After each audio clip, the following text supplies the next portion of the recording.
Kur kanë mbetur edhe 6 muaj nga largimi i tij, pra i përfundimit të mandatit Altin Dumanit, vetë ky i fundit nuk i ka prekur, po themi, dosjet më të nxehta, siç është ajo e Charles McGonigal, ish agenti të FBI-s, ku është përfshirë edhe kryeministri Edi Rama, apo siç është dosja e Xibrakës, ku dyshohet si i përfshirë vëllai i kryeministrit Edi Rama, Olsi Rama, apo edhe fondet e IPARD-it, ku ka vetë kallëzime nga Olafi dhe strukturat Bashkimit Evropian.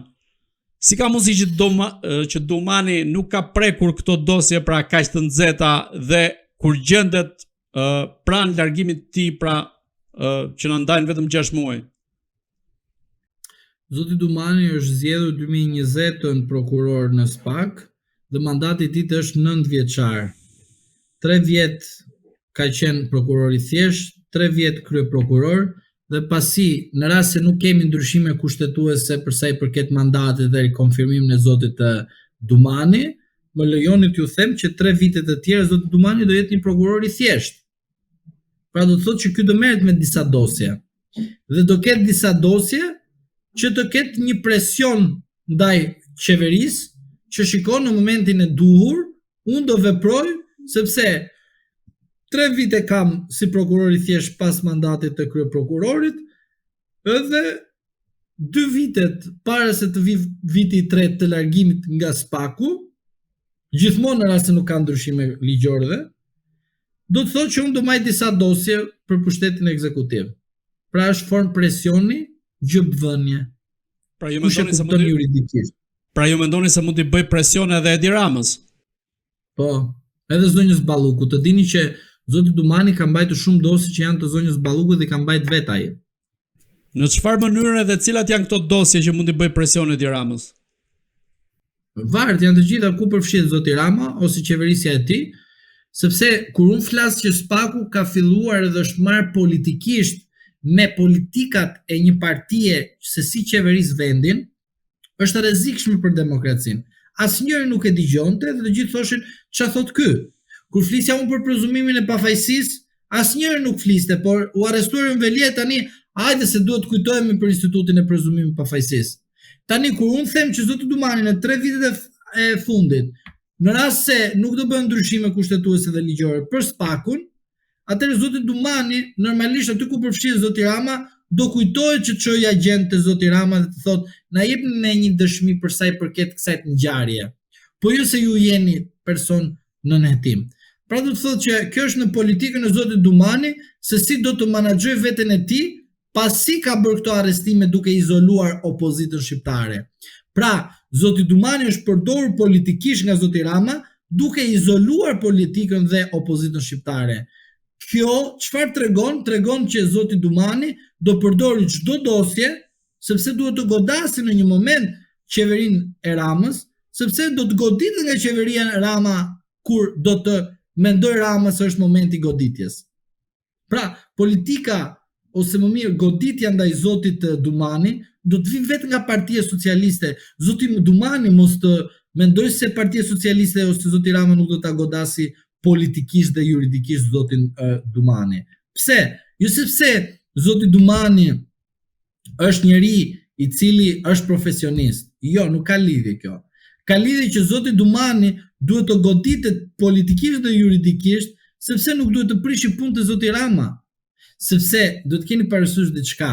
Një prokuror ka një mundësi që të zvarrisë një dosje ndaj teje në mënyrë ekstreme. Shiko rastin Berisha 2020 u kujtu 2024 ai.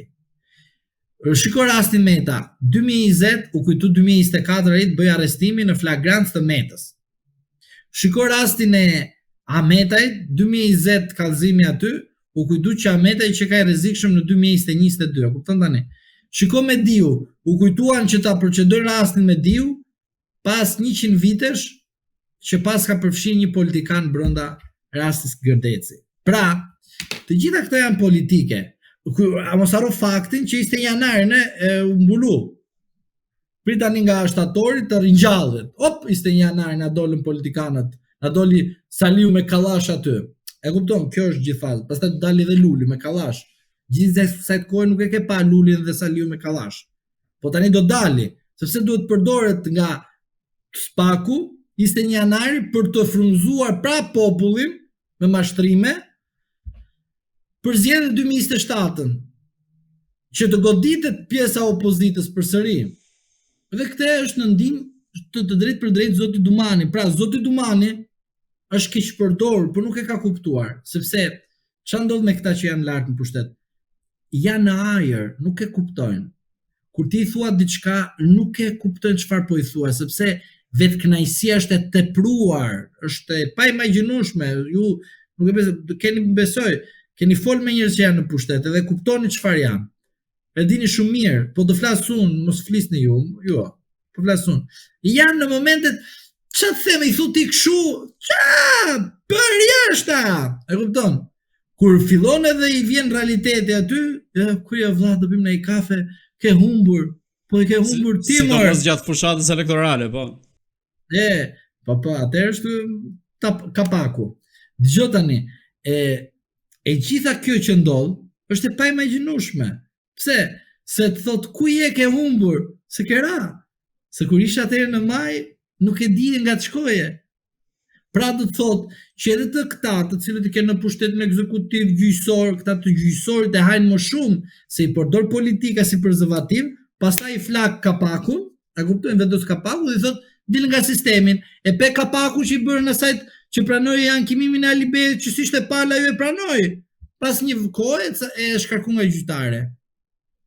Po a e përdorën? E përdorën. E pranojnë po.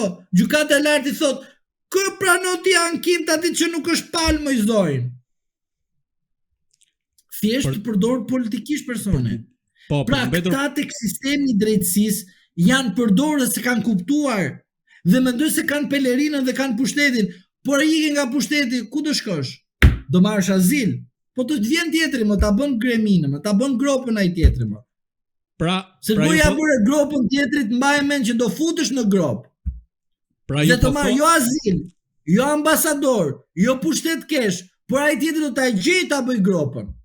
Prandaj them, reflektoni të gjithë që i bëni gropa të tjerëve, sepse te gropa do të bijeni vetë, pavarësisht çfarë fuqie keni. Pra ju po thoni që Altin Dumani edhe duke qenë prokuror i thjeshtë i SPAK-ut të mund të hakmerret kundrejt Edi Ramës me dosjet që ka, edhe pse në pozitën aktuale sipas jush, siç po thoni, ai po përdoret dhe keq përdoret nga Edi Rama. Po, sepse ai ka pranuar të përdoret nga zoti Rama. Shiko, kur ti politikisht përdoresh nga një person, është shumë e vështirë që atij personit të ikësh nga ndikimi. Po pra, po si do ikë që të hakmerret, kjo është ideja. Po nga kanë pushtetet, njëri ka ekzekutivi, tjetri gjyqësori. Dumani të fut në burg në çdo moment. Sepse SPAK-u është organ që të fut në burg. Gjykata nuk ka ç'a të bëja përmendësh ajo fjali e famshme, që asnjëri si vuri re, po duhet të vite ty dhe pastaj të zgjohesh nga gjumi.